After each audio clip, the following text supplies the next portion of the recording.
In March of 2019, Ethiopian Airlines Flight 302 plunged into the earth in Addis Ababa. I was at home and I got the call on a Sunday and said, could you go to Ethiopia?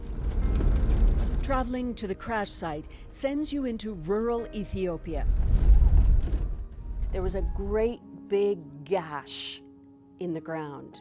That airliner had plunged so severely into the ground that much of it was buried. So you could see just parts of metal sticking out, and there were crews working, methodically walking along to find any remains from the site. And much of the remains, sadly, had been incinerated.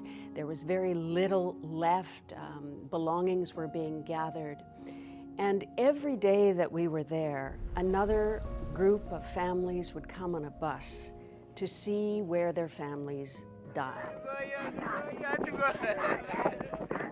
This crash site is slowly changing from an active investigation into more of a memorial. 6 days after the crash, I was at the site and I became aware that a man named Paul Njoroge was there. I booked the flights for them.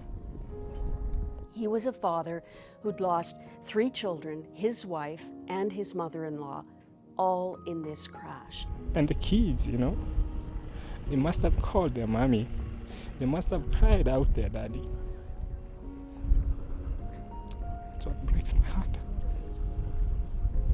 It was the most painful and really revelatory interview I've ever done about grief in a tragedy. He was articulate, he was intensely human, and it really, of course, brought the story home to us, to Canadians, and he was like a symbol for all of the more than 150 people who died in that crash. These stories all have deep, deep consequences, which go far beyond grief.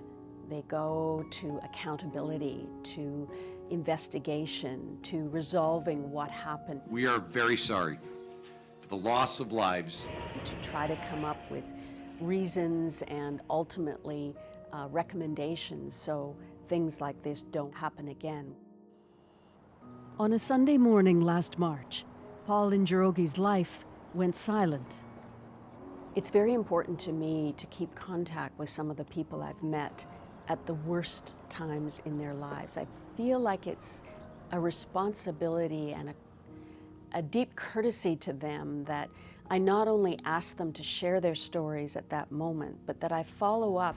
Today, I do live to keep their memories alive. You can't just tell what happened on the day and then leave it.